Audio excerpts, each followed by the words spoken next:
کہ اللہ تعالیٰ کی طرف سے عذاب کی 4 قسطیں ہیں. نمبر 1 دنیا کی زندگی میں، نمبر 2 موت کے وقت، نمبر 3 مرنے کے بعد یعنی قبر میں یا عذاب برزخ، اور نمبر 4 قیامت کے دن جو الٹیمیٹ عذاب ہونے والا ہے. وَلِعَاذُ بِاللَّهِ تَعَالَى اللہم اجرنا من النار، اللہم اجرنا من النار، اللہم اجرنا من النار.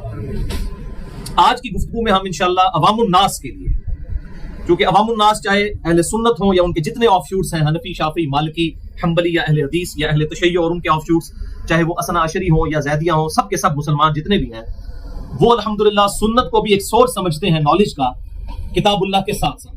تو ان کے لیے میں نے الحمدللہ سنت سے یعنی صحیح الاسناد احادیث سے آج کی گفتگو کو تیار کیا ہے.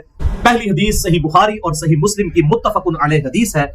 بخاری میں انٹرنیشنل نمبرنگ کے مطابق 1369 اور مسلم میں 7219 اور مشکات میں بھی یہ موجود ہے 125 نمبر پر کہ امام کائنات سید الاولین والآخرین شفیع المذنبین رحمت للعالمین سیدنا و مولانا امام اعظم محمد رسول اللہ صلی اللہ علیہ وسلم نے ارشاد فرمایا، جب مسلمان کو اس کی قبر میں رکھا جاتا ہے تو اس سے سوال کیا جاتا ہے تو وہ کہتا ہے اشہد ان لا الہ الا اللہ وحدہ لا شریک لہ وان محمد عبدہ ورسولہ، میں گواہی دیتا ہوں کہ اللہ اکیلا معبود ہے اور محمد صلی اللہ علیہ وسلم اس کے بندے اور اس کے رسول ہیں. اور پھر آپ صلی اللہ علیہ وسلم نے فرمایا کہ ایک مسلمان کا قبر میں یہ کلمہ پڑھنا اللہ تعالیٰ کی طرف سے خاص تحفہ ہے اور وہ استقامت ہے جس کا ذکر اللہ نے اپنی کتاب میں کیا. پھر آپ صلی اللہ علیہ وسلم نے سورہ ابراہیم کی آیت نمبر 27 تلاوت فرمائی، اعوذ باللہ من الشیطان الرجیم بسم اللہ الرحمن الرحیم یثبت اللہ الذین آمنوا بالقول الثابت. اللہ تعالیٰ اہل ایمان کو ثابت قدم رکھتا ہے اس مضبوط قول میں، فی الحیات الدنیا و فی الآخرہ، دنیا کی زندگی میں بھی اور آخرت کی زندگی میں بھی، اور آخرت کی زندگی کی پہلی منزل قبر. اور پھر آپ صلی اللہ علیہ وسلم نے فرمایا یہ آیت عذاب قبر کے بارے میں نازل ہوئی ہے، سورہ ابراہیم آیت نمبر 27. اور پھر آپ صلی اللہ علیہ وسلم نے فرمایا کہ جب مؤمن سے قبر میں پوچھا جائے گا تو وہ کہے گا کہ میرا رب اللہ ہے اور میرے نبی محمد صلی اللہ علیہ وسلم ہے. یہ مکمل حدیث ہے جو بخاری اور مسلم کے اس باب میں موجود ہے جو عذاب قبر والا باب ہے، اور مشکات میں بھی اس اثبات عذاب القبر والے چیپٹر میں انٹرنیشنل نمبر کے مطابق 125 نمبر یہ حدیث ہے. دوسری حدیث بھی بخاری اور مسلم کی متفق علیہ حدیث ہے. بخاری میں 218، مسلم میں 677 اور مشکات میں 338 نمبر ہے. یہ بڑی مشہور حدیث ہے کہ آپ صلی اللہ علیہ وسلم ایک دفعہ ایک جگہ سے گزر رہے تھے تو آپ صلی اللہ علیہ وسلم وہاں پر رک گئے قبروں کے پاس، اور آپ صلی اللہ علیہ وسلم نے فرمایا ان 2 قبر والوں کو عذاب ہو رہا ہے اور کسی بڑی وجہ سے نہیں. ان میں سے ایک پیشاب کے معاملے میں احتیاط نہیں کرتا تھا، ایک روایت میں آتا ہے کہ بے پردہ حالت میں وہ پیشاب کرتا تھا یعنی پبلکلی، اور ایک میں آتا ہے کہ وہ چھینٹوں سے نہیں بچتا تھا، اور دوسرا چغل خور تھا. پھر آپ صلی اللہ علیہ وسلم نے ایک تازہ شاخ ایک درخت سے توڑ کر اس کی ٹہنی کے 2 ٹکڑے کیے اور دونوں قبروں پر لگا دیے. اور پھر آپ صلی اللہ علیہ وسلم نے فرمایا میں اللہ سے امید کرتا ہوں جب تک یہ شاخیں ہری رہیں گی ان کے عذاب میں کمی ہوتی رہے گی. یعنی آپ کے مبارک ہاتھوں کی برکت سے، یہ نہیں ہے کہ کوئی بھی ٹہنی لگا دے گا تو وہ ہونا شروع ہو جائے گا. اسی پر ڈیٹیکٹ کر کے لوگوں نے قبروں پر پھول پھینکنے بھی شروع کر دیے. حالانکہ پھول پھینکنا بالکل ڈیفرنٹ ہے، ٹہنی آپ ضرور لگائیں، سنت ہے، اللہ سے دعا کریں، اللہ تعالیٰ قبول فرمانے والا ہے، لیکن یہ پرٹیکولرلی آپ صلی اللہ علیہ وسلم کے مبارک ہاتھوں کی برکت ہے. اور اس کے ثبوت میں وہ اگلی حدیث ہے، تیسری حدیث صحیح مسلم سے انٹرنیشنل نمبرنگ کے مطابق 2215 اور مشکات میں 1659 کہ ایک حبشی عورت جو مسجد نبوی کی صفائی کیا کرتی تھی وہ فوت ہو گئی. رات کے وقت صحابہ اکرام علیہم رضوان نے اسے جنازہ پڑھ کر دفنا دیا. آپ صلی اللہ علیہ وسلم کو خبر نہیں کی. آپ صلی اللہ علیہ وسلم نے کچھ دنوں کے بعد پوچھا کہ وہ عورت نظر نہیں آ رہی، تو صحابہ نے کہا کہ اللہ کے محبوب صلی اللہ علیہ وسلم ہم نے آپ کے آرام میں خلل سمجھتے ہوئے اسے راتوں رات دفنا دیا. اور صحابہ کہتے ہیں ہم نے اس کو ہلکا جانا کہ کیا ایک حبشی عورت ہی تھی، کون سی کوئی بڑی اعلیٰ پوسٹ پہ تھی وہ یا بڑی امپورٹنس تھی اس کی، ہم نے ہلکا جانا. لیکن اللہ کے محبوب صلی اللہ علیہ وسلم تو قدر کرنے والے ہیں. آپ صلی اللہ علیہ وسلم نے فرمایا تم نے مجھے بتایا کیوں نہیں؟ پھر فرمایا کہ مجھے اس کی قبر پر لے جاؤ. پھر آپ صلی اللہ علیہ وسلم اس کی قبر پر گئے اور آپ نے جا کر قبر پر جنازہ پڑھا. صحیح مسلم 2215. یہ بخاری میں بھی ویسے حدیث موجود ہے لیکن میں مسلم کا ترک بیان کر رہا ہوں کیونکہ اس میں اضافی الفاظ بھی موجود ہیں. پھر آپ صلی اللہ علیہ وسلم نے جنازہ پڑھنے کے بعد ارشاد فرمایا جو مسلم کے الفاظ ہیں. بخاری میں بس اتنی حدیث ہے، مسلم میں 2215 نمبر اور مشکات میں 1659. آپ صلی اللہ علیہ وسلم نے فرمایا یہ قبریں اندھیروں میں ڈوبی پڑی تھیں، اللہ نے میرے جنازہ پڑھنے کی برکت سے ان قبروں کو نور سے بھر دیا. آپ بھی جا کر جنازہ پڑھیں، میں بھی پڑھوں، تو وہ معاملہ نہیں ہونے والا. جو میں نے بات کی تھی کہ وہ ٹہنیاں توڑ کر جو آپ صلی اللہ علیہ وسلم نے لگائی, وہ آپ کے ہاتھوں کی برکت ہے کہ عذاب کی تخفیف ہو جائے. جس طرح کہ آپ صلی اللہ علیہ وسلم کے جنازہ پڑھنے کی برکت سے اللہ تعالیٰ نے ان قبروں کو نور سے بھر دیا. اب اس میں بڑا باریک سا نقطہ یہ ہے, وہ قبریں کافروں کی تو نہیں تھی. کافر کی قبر تو نور سے نہیں بھری جا سکتی, مسلمانوں کی تھی. اور مسلمان بھی ایٹ لیسٹ صحابہ تو ہوں گے کیونکہ آپ کے مبارک دور کے ہیں. تو اندازہ کریں کہ اللہ تعالیٰ اپنے معاملات میں کتنا اسٹرکٹ. اگر کسی نے بھی غلطی کی ہے اس کی پکڑ ہونے والی ہے. یہ جو ہم لوگوں کو بتا دیا اللہ جو کچھ بھی ہے تیرے محبوب کی امت سے ہے, یہ اتنا آسان معاملہ نہیں ہے. ورنہ اگر نسبت کام آنی ہوتی تو یہاں پر کام آ جاتی. نسبت ضرور کام آئے گی, بشرطے کہ انسان کے اعمال بھی نسبت والے ہوں, تو پھر انشاءاللہ تعالیٰ نور علی نور ہوگا. چوتھی حدیث بھی صحیح مسلم سے. اب دیکھ لیں یہ 50% سے زیادہ حدیث بخاری اور مسلم سے ہے. 7213 ہے صحیح مسلم میں, مشکات میں 129 نمبر ہے. کہ آپ صلی اللہ علیہ وسلم ایک دن ایک خچر پر سوار ہو کر گزر رہے تھے بنو نجار کے باغ کے پاس. آپ صلی اللہ علیہ وسلم کا خچر اچانک بدک گیا, یعنی اللہ تعالیٰ نے اسے کوئی ایسی چیز دکھا دی جس کی وجہ سے وہ بدک گیا. تو آپ صلی اللہ علیہ وسلم وہیں پر رک گئے اور آپ نے صحابہ سے کہا کہ یہ قبریں کن کی ہیں؟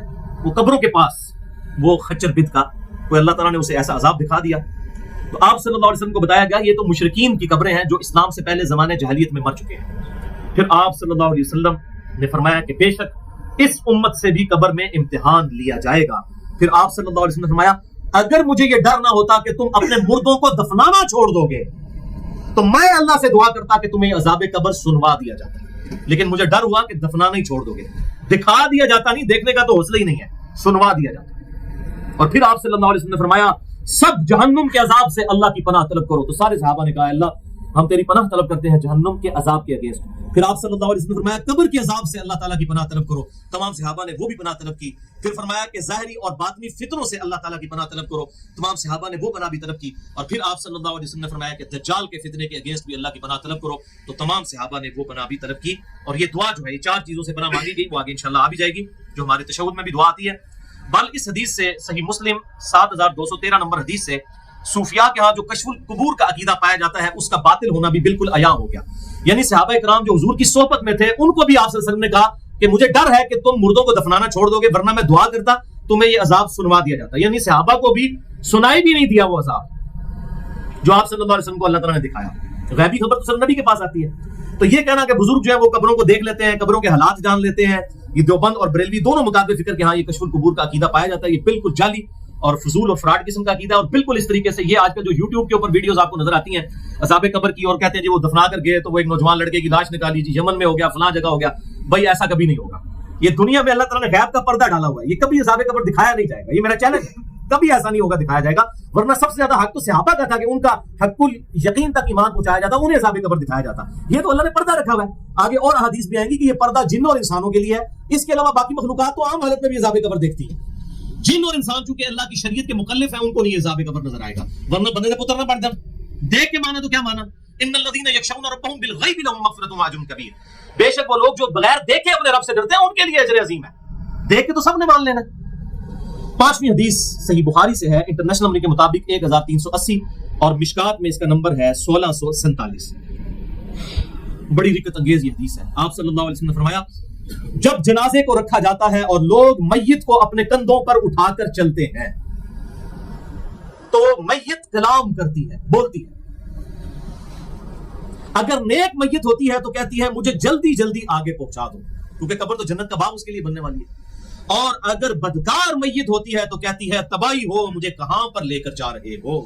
اور اس میت کی اس آواز کو انسانوں اور جنوں کے علاوہ ہر مخلوق سنتی ہے. اگر انسان سن لے تو بے ہوش ہو جائیں. یہ آپ سن کے یہ اللہ نے پردہ ڈالا ہے. صحیح بخاری 1380. یہ میں کوئی وہ سٹوری بک نہیں پڑھ رہا, احادیث کی کتاب میں. 6ٹھی حدیث بھی صحیح بخاری اور مسلم کی متفق علیہ حدیث ہے.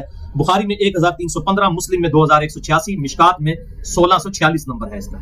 آپ صلی اللہ علیہ وسلم نے فرمایا جنازہ جلدی جلدی قبرستان لے جایا کرو, اگر وہ صالح اور نیک ہوگا تو تم اسے بھلائی کی طرف لے کر جا رہے ہو. ہوتی تو بھائی جی موج لگن لگی ہے. اگر نیک ہے تو اگلے الفاظ بڑے خطرناک ہیں, اور اگر وہ بدکار ہے تو ایک شر ہے جسے تم اپنی گردنوں سے اتار کر پھینک رہے ہو. یعنی نبی صلی اللہ علیہ وسلم فرماتے ہیں کہ جنازے میں جلدی کرو. نیک ہے تو اس کو جنت کی طرف یعنی کہ لے کے جا رہے ہو تم, اور بدکار ہے تو یہ مصیبت اپنے گلے سے فوراً ٹال دو. بعد میں بے شک بندہ روتا رہے، باتیں کرتا رہے، بہت بڑے بزرگ تھے، بہت بڑے فلاں تھے، بڑے نیک تھے. میں تو یہ دیکھا جب کوئی بندہ مر جاتا ہے تو اس کی اتنی تعریفیں لوگ شروع کر دیتے ہیں کہ دنیا میں زیادہ نیک آدمی نہیں تھا، حالانکہ جب تک وہ زندہ ہوتا ہے اس سے شریر انسان کوئی نہیں ہوتا. نہیں جی بس آخری دن کہتے سن میں داڑھی رکھ لینی ہے، بس آخری دن گل کرتے سن، بس اینج کہتے سن، بس ہونے والے سن، وہ آخری دن آ گیا پھر. استغفر اللہ. اگر وہ صالح اور نیک ہے تو تم اسے بھلائی کی طرف لے کر جا رہے ہو، اور اگر وہ بدکار ہے تو ایک بوجھ ہے جو اپنی گردن سے تم اتار رہے ہو. تو یہ بھائی بڑھاپے کا انتظار نہیں کرنا، موت نے، موت تو آ جائے گی، جوانی میں بھی آ جائے گی. اللهم من احييته منا فاحيه على الاسلام ومن توفيته منا فتوفه على الايمان.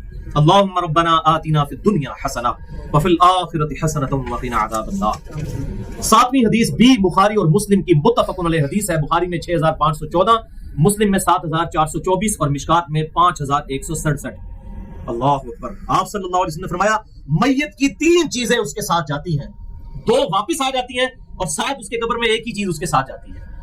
اس کے گھر والے اور مال یہ واپس آ جاتے ہیں اور اس کے اعمال اس کے ساتھ جاتے ہیں. یہ 3 ہی دوست ہیں، گھر والے، مال اور نیک اعمال یا برے اعمال جو بھی ہیں. برے اعمال ہو یا اچھے اعمال یہی قبر تک جانے ہیں، باقی رشتہ داروں نے بھی اور مال نے بھی واپس گھر ہی رہ جانا ہے. وَلِعَوْذُ بِاللَّهِ تَعَالَى. اس قسم کی تقریباً 224 احادیث مشکات المصابیح میں ایک پورا چیپٹر ہے، اور آپ اندازہ کریں 224 احادیث اس کے اندر موجود ہیں. کتاب الرقاق چیپٹر بخاری اور مسلم اور باقی احادیث کی کتابوں سے 224 احادیث انہوں نے. کتاب الرقاق کہتے ہیں دل میں رقت اور نرمی پیدا کرنے والی احادیث. صحیح بخاری میں بھی ایک چیپٹر ہے کتاب الرقاق، صحیح مسلم میں کتاب الزہد ہے وہ، اور مشکات میں انٹرنیشنل نمبر کے مطابق 5155 سے لے کر 5378 تک 224 احادیث ہے اس قسم کی رقت انگیز احادیث. ان میں سے 17 حدیث اور تقریباً 11 آیات میں نے اپنے اس لیکچر مسئلہ نمبر 51 میں بیان کی تھی. رزق حرام کی مذمت، دنیا پرستی کا انجام اور اس کا علاج. جو میں کہتا ہوں کہ میرا اپنا قبلہ اگر صحیح کرنا ہونا جب ٹیڑھا ہونے لگے تو میں وہ لیکچر دیکھتا ہوں مسئلہ نمبر 51، جس میں اس طرح کی 17 صحیح الاسناد حدیث ہیں اور 16 اس میں سے بخاری اور مسلم سے ہے اور ایک المستدرک للحاکم سے ہے. 8ویں حدیث بھی بخاری اور مسلم کی متفق علیہ حدیث ہے. اب یہ دیکھیں یہ ساری حدیث بالکل کلیئر کٹ بتا رہی ہے کہ عذاب قبر کا کانسیپٹ اسلام میں موجود ہے. 8ویں حدیث بھی بخاری اور مسلم کی متفق علیہ حدیث ہے. بخاری میں 1379، مسلم میں 7211 اور مشکات میں 127 نمبر ہے کہ آپ صلی اللہ علیہ وسلم نے ارشاد فرمایا جب تم میں سے کوئی شخص فوت ہو جاتا ہے تو اس کی قبر میں صبح و شام اسے اس کا ٹھکانہ دکھایا جاتا ہے. اگر وہ اہل جنت سے ہو تو اسے روزانہ صبح و شام جنت دکھائی جاتی ہے، اور اگر ولیعوذ باللہ تعالیٰ وہ اہل دوزخ سے ہو تو اسے قبر میں روزانہ صبح و شام دوزخ دکھائی جاتی ہے، حتیٰ کہ قیامت کے دن اللہ تعالیٰ اسے دوبارہ وہاں سے زندہ کر لے گا. یعنی زندگی اس وقت بھی ہے لیکن وہ برزخی زندگی ہے.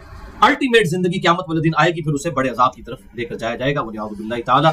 اور اسی کو سپورٹیو آیت ہے جو میں نے پچھلی دفعہ ڈسکس کی تھی، سورۃ المؤمن یا سورۃ الغافر بھی اسے کہتے ہیں، آیت نمبر 46. النار یعرضون علیہا غدوا وعشیا، آگ ہے جس پر فرعونی صبح و شام پیش کیے جاتے ہیں اور پھر الٹیمیٹلی قیامت والے دن بڑے عذاب میں جھونکے جائیں گے. 9ویں حدیث بھی بخاری اور مسلم کی متفق علیہ حدیث ہے. بخاری میں 1374، مسلم میں 7216 اور مشکات میں 126 نمبر ہے اس کا. لیکن جو بخاری کا ترک ہے میں وہ بیان کرنے لگا ہوں 1374 بخاری. اور اسی کے تحت میرا وہ لیکچر بھی ہے مسئلہ نمبر 78، صراط مستقیم اور قبر کے 4 سوال، 3 نہیں 4 سوال.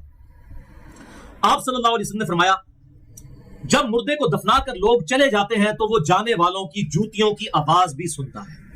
یعنی اللہ تعالیٰ اس کے ساتھ ایسا معاملہ کرتا ہے کہ وہ جانے والے کی جوتیوں کی آواز بھی سنتا ہے. ویسے اگر آپ کیمرہ لگائیں آپ کو نہیں نظر آئے گا، آپ کو ویسے ہی وہ نظر آئے گا جیسے اس کو لٹایا گیا، کیونکہ یہ پردے والی زندگی ہے برزخ کی جو میں نے پچھلی دفعہ ڈسکس کیا تھا. جوتیوں کی آواز کیوں سنتا ہے؟ اگر نیک ہوگا تو خوش ہوگا کہ میں نے ان پر لائی نہیں کیا تھا، اور بدکار ہے تو وہ پریشان ہو جائے گا کہ میرا ان پر بھروسہ تھا، مجھے تو ڈال کر چلے گئے.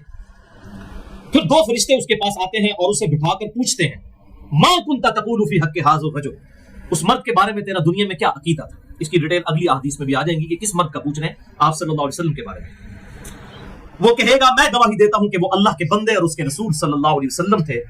پھر اسے جہنم اور جنت دکھائے جاتے ہیں، اور اگر وہ مؤمن ہوتا ہے اور سوالوں کے جب جواب دے لیتا ہے تو اسے بتایا جاتا ہے کہ جنت تیرا ٹھکانہ ہے. دوزخ بھی ساتھ دکھائی جاتی ہے کہ اگر بچوں جی جواب نہ آتا تو یہاں تو نے جانا تھا، اب یہ جنت تیرا ٹھکانہ ہے.